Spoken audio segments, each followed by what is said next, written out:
Since Tata Steel announced its restructuring of its UK business, one of the biggest challenges has been finding opportunities for those employees affected to transition out of the business into different organisations with different skills and retraining. Now, of course, there's the Transition Board have announced their £100 million fund, so it's £80 million from the UK government, £20 million for Tata Steel to aid that transition.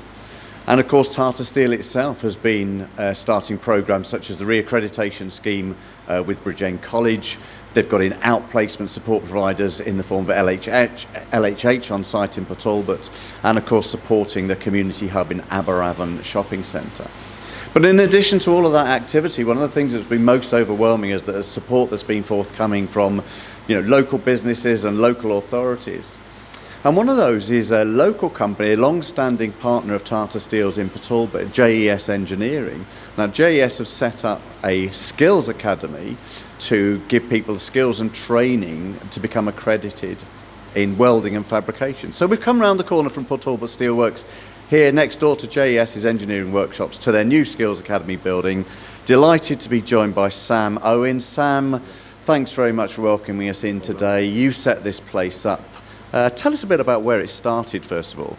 Yeah, so originally we set up the Skills Academy for our own apprentices. We were finding there was a gap between when they were finishing and where they needed to be to come into industry. So we set up 6 bays in the academy to bring our own apprentices on, and that quickly materialised into a 10-bay facility. Yeah, so you expanded from your own people to people outside your organisation, but with the restructuring of Tata Steel, you're saying, listen, this could get bigger and bigger as people look for opportunities to go into this area of work. Yeah, so there's actually not a shortage of work out there at the moment. There's a shortage of skilled labour. And with everyone coming out of Tata with the redundancies, we've made a pledge that we think we can help out at least 300 Tata employees and retrain them here and work with our partners, our industry partners, and get them straight back into employment.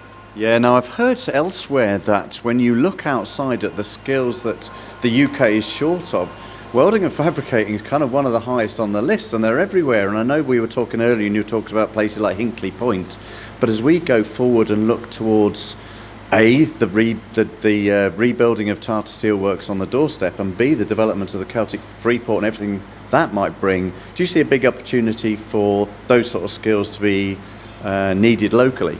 Yes, I think there'll be a small hiatus of work over the next 12 to 24 months for mechanical engineering, but after that there's generations of work in Port Talbot. Yeah. Like you said, with the Celtic Freeport and floating offshore wind, there's multi-generational opportunities. Yeah. And it's not just a case of training people to weld here, is it? I mean, it's quite a lot more complex than that, and there's a lot of regulation around it. What do you give people who come through these courses in various stages? Yeah, so welding is one of the most regulated industries in the world, and for a welder to weld on site, they need qualifications. So as the students come through our training facility, at the back end of the training, they'll receive qualifications ready to go back into industry. Yeah, and it's not just you making up these qualifications. You're backed by the Welding Institute, I think you were saying earlier. And actually, it's not just welding here, because you were showing us a building next door. You're going to expand into fabrication as well, is that right? Yeah, so plate fabrication, pipe fitting, and eventually then steel erecting and lifting. Yeah, and so if there's Tata employees out there who have faced redundancy, maybe looking to reskill or retrain or find roles in other organisations, what's the best way through to you? Is there a part of Tata that will point them at you, or is there a central body? Or yeah, so with the Skills Academy, we have a good working relationship with Tata Direct and also with the employability department through the local authority. Yeah. I think if we are trying to signpost everyone into the town centre at the moment to pop in to see the employability, yeah, and then they will signpost them back to us then with what funding is available for them to access our courses. Yeah, because of course this doesn't come for free. So you've got to build these places, you've got to set up these workshops and so on and so forth. And I know you've got various sources of funding to do that. Talk to us a bit about that. And also, if someone comes along and wants to do a welding course, how do they get funded to do that? Yeah, so you can either self-fund There's React funding through Careers Wales. And again, there's the employability with the local authority who've got their own pot of money, and also the Tata React Fund. Yeah. And to fund these facilities here, you've dipped into a few pots as well, haven't you, yourselves as well? Yeah, so we've had UK Steel Enterprise, we've had funding from them, a nice investment, which helped us basically grow from a 10 welding bay facility to a 20 welding bay facility and mechanical bay on the side. Yeah. Now listen, Sam, thanks very much for bringing us in here and showing us around. You mentioned UK Steel Enterprise funding. I think UKSE, you call yourselves now. I've got Rob Barber, who's the Wales Regional Manager. Rob, you're instrumental in supporting this funding for JES Skills Academy here. Before we go into the details of that, tell us a bit about UKSE. What's it set up to do? So UKSE was set up sort of almost 50 years ago now, and it's basically to help sort of regenerate the steel industry areas. And we've been very successful over the years in supporting businesses, in helping them grow with our investments, and we've been working very closely recently, obviously with JES and lots of other supply chain businesses in and around the Port Talbot area. And from a positive perspective, we have had the opportunity to bring out some new products specifically for steelworkers and former steelworkers to help set up their own businesses and go self-employed. So again, we've already mentioned the support centre in the Aberavon shopping centre. We're based there on a Tuesday and a Thursday, so if anyone was interested in setting up their business, or they've already got their own little business on the side and they want to take that more formalised, we've got some funding available for them, and we'd be happy to talk to them. But it's basically it's all very much a social angle. We're looking to create more jobs in this community and to help it regenerate itself. With doing so.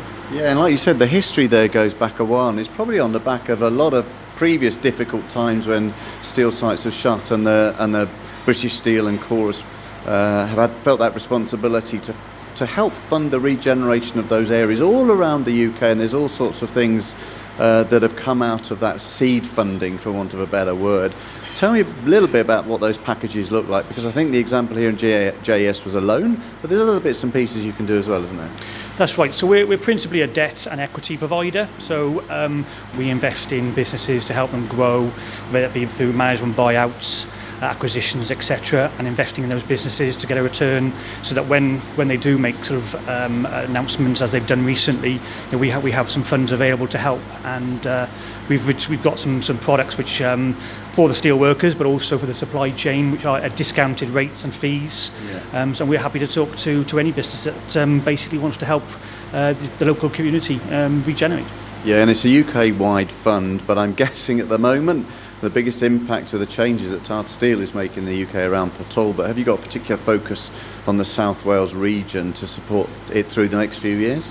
That's correct, yes. So we have a response plan, which is we're calling the support programme for Wales, and that will be sort of committing sort of funds to sort of businesses in that period, basically to try and regenerate those jobs, and every job that's been made compulsory redundant by Tata here in Port Talbot, that we find a way of replacing every single one of those over the next 5 years. And that's what we've done previously, and we've got a very good track record of doing so. So happy.